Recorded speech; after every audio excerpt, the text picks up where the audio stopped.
Roman numeral 1, connecting the world. So, in our world history course, what we're now doing is we're starting what historians sometimes refer to as period 2 in world history. Period 2 is going to go from 1450 to 1750. And in the world, we're going to start with Europe at this time, and we're going to start with what is one of the defining characteristics of this period 2 in world history is exploration, European exploration. So what we see here in this picture is we see a typical European ship at this time.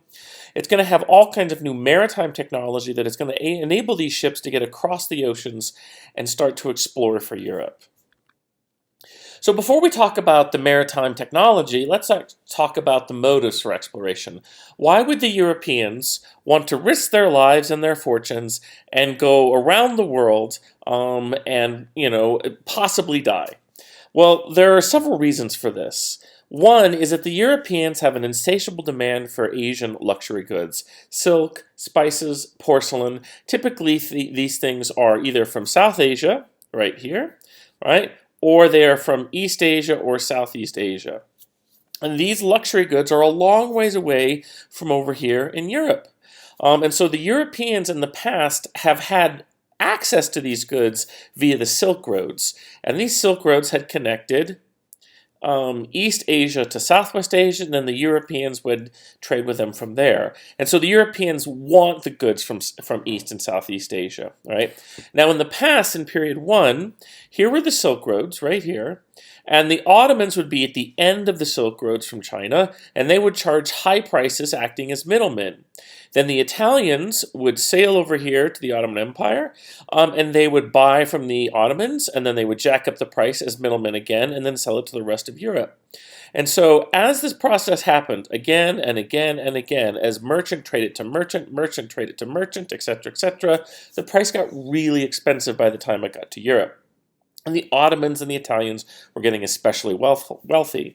And so Western Europeans who live over here, Western Europeans were obviously interested in finding a more direct route to East and Southeast Asia, so they could get those luxury goods without all the markups, without all the middlemen in between, get them really cheap, bring them back to Europe, and make a huge profit. Right? So there is an economic motive for exploration, get those luxury goods. Another reason for exploration has to do with new crops. As sugarcane had made its way from Southeast Asia to South Asia to Southwest Asia, eventually Europeans are going to get exposed in period 1 to sugarcane at the end of period 1. And so Europeans, of course, have a love of sugar. Everybody does. So they really want that sweet, sweet sugar. But Europe is too far north to grow sugarcane. And so they're going to need to find places that they can colonize or conquer. That is someplace further south that they can then grow sugar on because it's closer to the equator. And so that search for new, more temperate lands is going to be another motive for exploration. Now, third reason for exploration is we had talked about how the Europeans did have access to these East Asian luxury goods via the Silk Roads. And throughout the end of period 1 in this course, we had talked about how the Mongol Empire created this huge empire that had Pax Mongolia, where it was this peaceful time where merchants on the Silk Roads were protected. Well, at the end of period 1, beginning of period 2, the Mongol Empire falls apart. It crumbles. And so now the Silk Roads are unpredictable, they're not protected, it's not very safe. If we are going to try to trade goods across them, we're going to charge even more for the risk of going across the Silk Roads. The supply of East Asian goods starts to dry up a little bit as it becomes less safe, because their Mongols are no longer there to protect the Silk Roads. And so there's a desire to go, there's an even more heightened desire to get a route to East Asia so we can get these goods because we can't really depend on the Silk Roads anymore. Next reason, and this is more of a religious reason for exploration, is that Europe in period 2 is going to go through what we call the Reformation, where the Christian community is going to be split in half between Catholics and Protestants. More on this in future lectures. And they're going to be arguing and fighting each other over who can convert the most people in the world to their version of Christianity. And so on a lot of these explorer ships, we're going to have priests or monks who are from Catholicism, and they will be be put on board these boats and not just try to help get Spain or Portugal or whatever European country wealthy, but also to convert more people to their version of Christianity. And so there's this religious competition going on in Europe that is going to start in Europe and then push exploration to go try to convert more people to their faith. So just because you want to explore, we've covered the motives for exploration, that doesn't mean you get to explore, right? Europe has wanted to find a more direct route to Asia for years and years, but they just haven't had the maritime technology, the ship technology, to find a way to sail all around the world to get there. But that is going to change at the end of period 1, beginning of period 2, right? So it says technological improvements make exploration possible. As Europeans are trading with Muslims, they're going to learn about some new maritime technology that the Muslim world has. And the Muslim world has it in part because they invented some of it, in part because they got that from India, or they got it from the Byzantines. And so Europeans are going to learn all about new kinds of maritime technology as they interact with the world. Next, and so we'll talk about those in a minute. Another thing is that Europeans are going to discover the stern-mounted rudder. Now, the stern-mounted rudder is more efficient. So before this time, Europeans, if this is a boat, we're looking at it from a bird's eye view. Before this time, Europeans had a rudder that was on the side of the boat. And as the ship, this is the water current, as the water goes around the boat, it only is able to actually turn and direct the boat with 50% of the water. Now, if we put the rudder on the back of the boat, then it can turn much faster because you're being able to access 100% of the water from both sides of the boat. We don't need to know the physics of this necessarily, but it just makes the boat more maneuverable, which of course is very important if you're in a storm, you're in the ocean, and you don't want to lose your whole cargo, and so this makes traveling safer, more efficient. Now, from Muslims, Europeans learn about the caravel or the triangular sail. The triangular sail you see right here, and this is a sail that allows us to sail. It doesn't matter which direction the wind is blowing because you can turn the sail. If you can see right here, the sail is attached and it's mobile. And so instead of having a fixed sail, right, you have a sail that's turnable, and this allows you to sail even if the wind is not directly at your back. And so this will allow Europeans to have a much more maneuverable and usable sailing ship.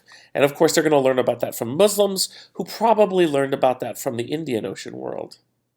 Next, the compass. Well, the Chinese invented the compass, and through Indian Ocean trade and then trade with Muslims, the idea of the compass is going to move its way from East Asia to South Asia and the Indian Ocean, then to Southwest Asia, and eventually through Mediterranean trade, Europeans are going to learn about this via the Muslims who had learned about it via the South Asians who had learned about it via the Chinese. And so we see this world trade that is going on in period 1 eventually is going to really have an impact on Europe at the end of period 1.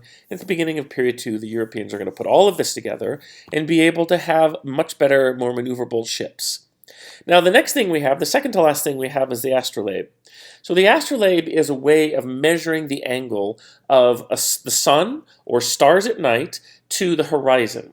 And if you can measure that angle and you can chart where those stars are at different parts of the year, then you can kind of plot your course, and you can plot also how far north or south you are from the equator. So for example, if you're using an astrolabe to measure the sun, well, at noon, depending on where you are on the curved surface of the Earth, if you're at the equator, at noon, the sun appears straight overhead, and so that's a 90-degree angle between the sun and the horizon. But if you're farther north or south away from the equator, the sun is lower on the horizon, and so that gives you a lower angle to measure, which means you can track how far north or south you are from the equator. Again, it doesn't really matter how much we know about the physics of this and the math of this. The main idea here is that you can use these devices to kind of help plot your position on the Earth's surface so you don't get lost. All of these things are going to be starting to be gathered by Europeans, and then it's going to help improve their trade. Then the last thing we have here before we'll take a little bit of a break and review is that the Europeans are going to start to discover the Volta Domar, or literally translated, the currents of the sea. And so what happens is that the Earth, as it rotates, the oceans and wind patterns of the Earth get affected by the rotation of the Earth and the gravity of the Earth and its motion. And so this makes currents and wind direction continue to travel in the same direction constantly. These are sometimes called the trade winds. And so in the southern hemisphere, what happens is that the currents and the wind go in this counterclockwise direction constantly. Now, if you're a European, you might be able to figure out how to use this, right? If you get on a boat and sail down here from Europe, then what you can do is you can get on those Volta Domar, or those wind wheels, and you can take it, and it'll take you in this kind of counterclockwise motion, and it'll get you quickly to southern Africa. So instead of sailing against the wind, which you see right here, that takes a lot of work. And so what you do is you just ride the wind, and even though it's a much greater distance, because you got to go way out here into the Atlantic, and then the counterclockwise motion will bring you back across the Atlantic Ocean, even though that's a much longer distance, time-wise, it's going to be less time, because you can think of these currents and these winds as an expressway, right? It's really just going to pick that ship up and move it really fast, and that's much faster than trying to sail against the wind. Well, the Europeans were able to figure these Volta Domar out, these wind currents and these trade winds, and they're going to use that to kind of finagle their way across the Atlantic, to go across the Atlantic and then back from east to west across the Atlantic, and then go in that circle and go from west to east back across the Atlantic, and that will shoot them to southern parts of Africa. And so we're going to see that the Europeans start to figure this out, and this is going to help them travel faster as they go from continent to continent. So let's stop for a second and just kind of review. And so what we've talked about so far is we've talked about the motives for European exploration. We've talked about their methods of exploration as well, how they were actually able to do it. And so let's start applying some of these things. And so what we have here is the Portuguese. So the rest of these notes, this is part 1, and in part 2 and 3, etc., we'll go through this. But in part 1 of our notes, we talked about what I just summarized. And then from here on out, we're going to talk about kind of European nations in more or less chronological order of starting to explore. And the first European nation that starts to explore the Atlantic world are the Portuguese. Now, the reason they're doing this is what we've already talked about. The Portuguese want to get access to those Asian goods. They want to spread their version of faith eventually. They want to spread Catholicism, right? They really want to figure out how they can get wealthy. Now, the Portuguese are way here at the end of the European peninsula. And so that means that they're a long ways away from the Silk Roads. And so, as we have said, every time a merchant exchanges a good with somebody else, they jack up the price. And so by the time it gets to Portugal, what we have here is that the goods are really, really expensive at the end of the line, which is the Portuguese, right? And so the Portuguese have an interest in trying to figure out how they can get Asian goods really cheaply. Now, the Portuguese know that they cannot go overland. They can't go from west to east overland because that's controlled by the Italians and the Ottomans, and they're not going to let them do that. And the Portuguese cannot go north to get to Asia because that's just frozen ice, and they know they can't do that. They don't think they can go west to get to Asia because they do think that the Earth is round, but they really just don't have any idea how big it is. And so the most logical way is for them to go south, to try to go around Africa. They don't know how big Africa is, but they think with these new pieces of technology that they've acquired, that they can go south around Africa using the Volta Domar, and eventually they can get themselves into the Indian Ocean, maybe even go as far as China, who knows. And so the Portuguese are uniquely positioned. At first, their position made them at a disadvantage because they were so far away, as further west as you can go in Europe, away from the Silk Roads, and so the price is really high. But if we're going to use a maritime route to get around Africa, well, these people, the Portuguese are the furthest west, which means they're going to have the easiest time to go around Africa. So their geographic position at first is working against them. But now that they've decided to use a water route to get to Asia, now it's actually helping them. Now, I have this picture here. So this is an artist's rendition of Prince Henry of Portugal. Prince Henry has the nickname Prince Henry the Navigator, and he wants Portugal not to be some small, relatively at this time insignificant kingdom in world history. What he wants it to be is this big, powerful country that has a direct route to China, and he's going to do it by going around Africa.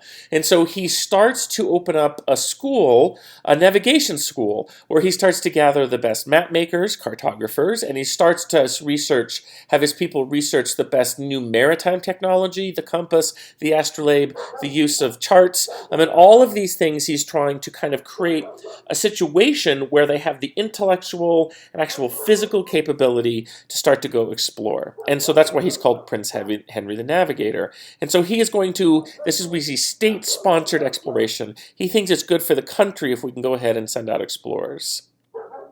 And so we see here Portugal, and so they start to, with their triangular sails and their compass and astrolabe, they start to inch their way around the coast of Africa, right? And so this takes years, and so they'll send out an explorer, and he will touch the land of Africa, and he's like, okay, this is as far as we want to go. Let's sail back, and then the next year they might send out somebody else, and then the next year they might send somebody else out, and so they're kind of inching their way and trying to chart the coast of Africa, looking for ports, looking for trade goods, looking for a way that we can eventually get around all of Africa and get to the Indian Ocean.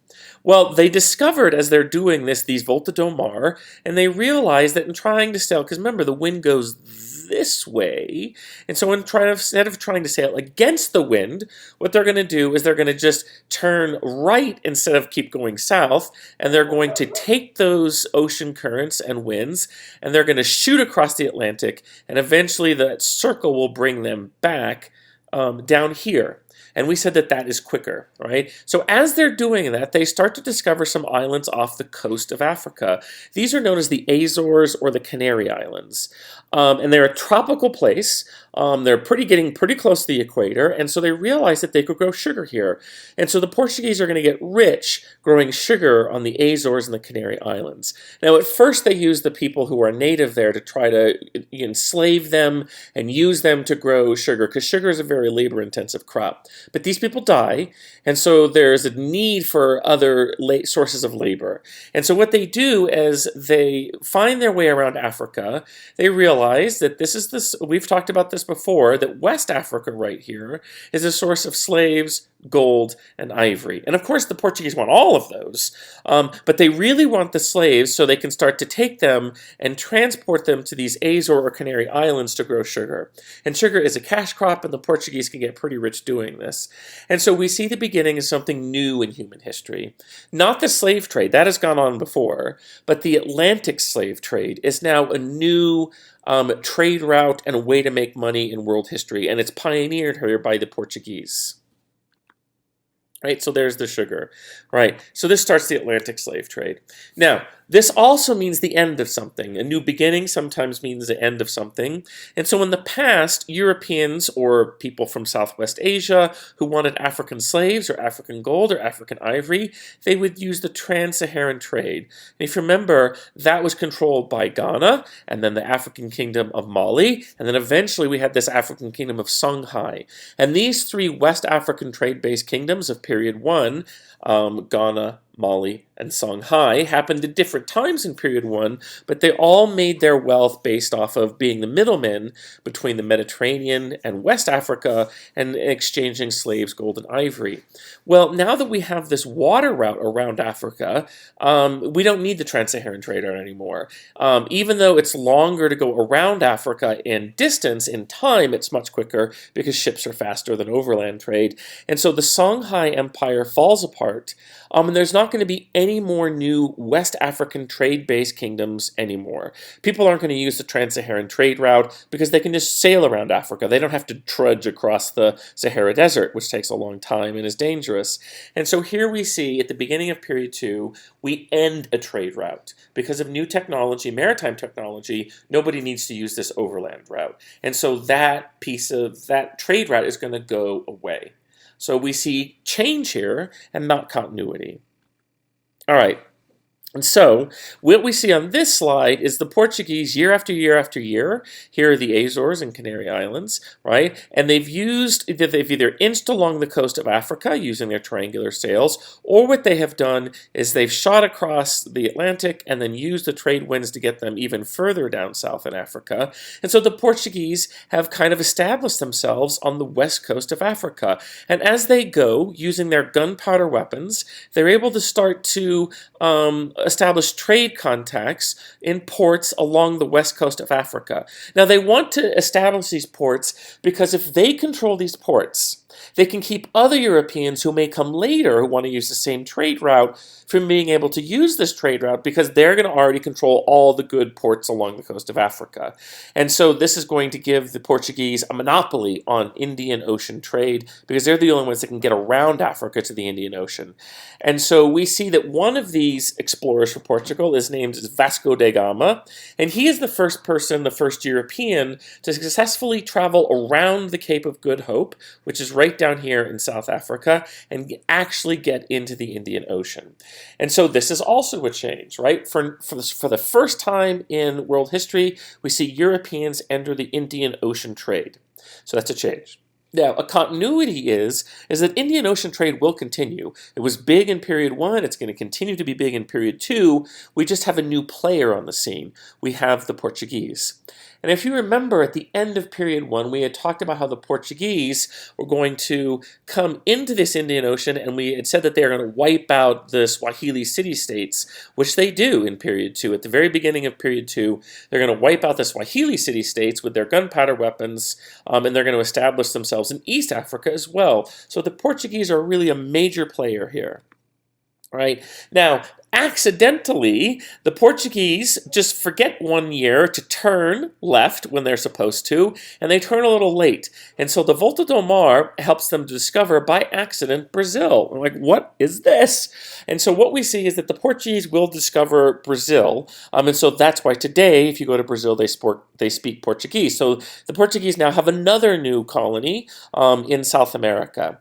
Now, just chronologically, this is going to happen after the Spanish, quote-unquote, discover North America. But since we're on Portugal, I thought I would just mention it here. Right? And so now we have 3 really big wealthy states in the Europe area. The Ottoman, who are still controlling some of that Silk Road overland trade. The Italian city-states, who are still connecting Europe with the Silk Roads via Mediterranean trade. And now, increasingly, the Portuguese are getting wealthy because they're starting to get a new trade route by going around Africa to get to the riches of Asia. And so we have these 3 big kind of players in Europe now. All right, now changes in the Indian Ocean. And so the Portuguese are going to be a new player in the Indian Ocean, as I mentioned, and they're going to be a relatively small player, though. There's not that many Portuguese to begin with, and the amount of ships that can round the Cape of Good Hope into the Indian Ocean from Portugal is relatively small. And so the Portuguese do have gunpowder weapons, so this will allow them to have more power than their numbers would normally allow. So the Portuguese are going to take a port called Goa here in India. They're not going to be able to conquer India because there's too many people in India, and there's too big of empires in India. We're going to have the Sultanate of Delhi, and then it's going to be replaced by something called the Mughal Empire. And so Portuguese can't conquer India, but they can take off a port here or there, a relatively small area that they want to control for trade.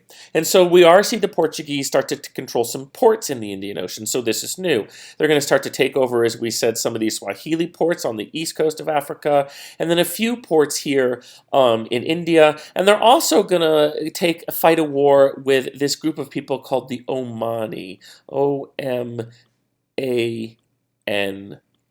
Right? The Omani had created an empire down here in the Arabian Peninsula, and they were controlling Indian Ocean trade, kind of Western Indian Ocean trade prior to this point. And as the Portuguese move in, they see the Omani as a rival for trade. And so they will fight a series of battles and wars against the Omani, and eventually the Portuguese will win because the Portuguese have better gunpowder weapons.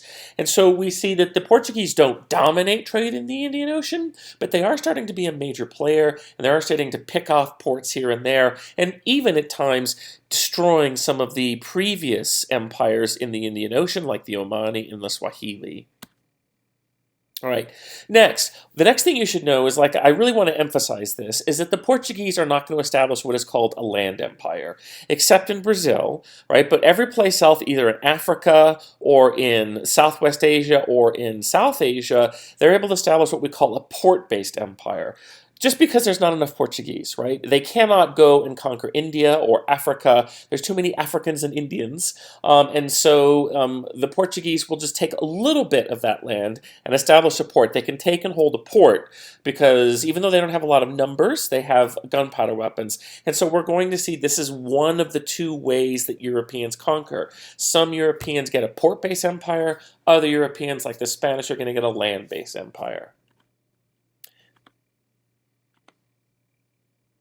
Then we have here, it says, the role as middlemen in Asia. And so not only are the Portuguese going to take over and establish ports, but they're also going to act as middlemen between Asians. And so if I'm a Portuguese who traveled all the way around Africa and got to the Indian Ocean where all the wealth is, I'm not going to get my goods and then try to go all the way back immediately. That's only one boatload. That's not a lot of profit. And so what the Portuguese are going to do is they're going to spend a couple of years traveling back and forth in the Indian Ocean with the monsoon winds, and as every time they stop at a port, they're going to buy and sell goods, rack up profit, buy and sell goods, rack up profit again and again and again, and eventually when they think they've made enough profit and they're missing their homeland, they eventually will make the trip back. And so the Portuguese also are known as these middlemen in the maritime trade as well.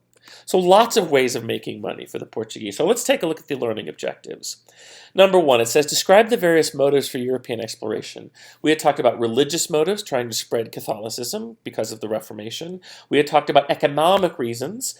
We had said that the Europeans want to get a more direct route to Asia. We had also said that the Mongol Empire was falling apart. And so this is going to be more incentive for them to get to Asia because the amount of goods coming to Europe on the Silk Road is decreasing. And also we are going to talk more about what's called national rivalries. As the Portuguese get to become really powerful and strong, well, then their neighbors are going to want to duplicate that success, and that's going to cause them to want to go out and explore as well. Next, number two, identify the scientific knowledge and technology and their place of origin that enabled Europeans to start exploring, right? And so the technology, we had talked about the compass coming from China, the lateen sail coming from the Indian Ocean. We had talked about the astrolabe. The astrolabe is going to come from Muslims, but it was originally thought up by Greeks. And so as the Muslims had interactions with the Byzantine Empire, they had learned about the astrolabe. And then they kind of imparted that knowledge to the Italians, who imparted that knowledge to the Portuguese. You get the idea, right? And so we're going to see not only goods being traded back and forth, but also scientific knowledge, right, and technology. And the scientific knowledge we're really talking about here is the Volta Domar, the idea of these wind wheels or trade winds. Number three, describe how wind wheels aided exploration. And we had said that when the Europeans and the Portuguese found out that oceans have currents and they have prevailing winds that always go in one direction, they could use those as kind of an express way to get them across the ocean quickly. Number four, describe why Portugal in particular wanted to send out explorers. We had said that their position at first was a disadvantage because they're the furthest west in Europe, and so by the time those Asian goods get to them, so many middlemen had jacked up the price that they were paying just abnormally high prices for those goods. And then we said that their position is an advantage because they're at the western end of Europe, and so they're going to have an easier time trying to go around Africa to get to Asia. Number five, analyze the changes and continuities in Africa due to Portuguese exploration. Well, one continuity is the slave trade.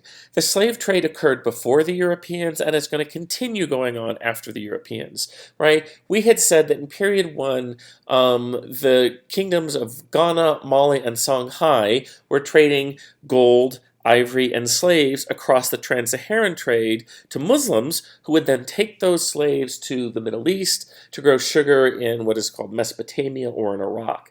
And so that slave trade had already been going on.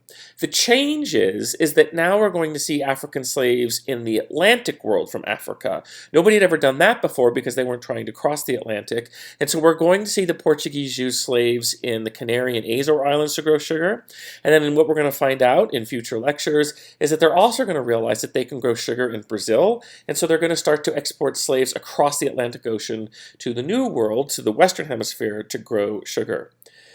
Another change that we talked about is the trans-Saharan trade is going to disappear because we have a water route around the desert now instead of going through it. And so trans-Saharan trade is going to go away. Number 6, analyze the changes and continuities in the Indian Ocean due to the Portuguese exploration.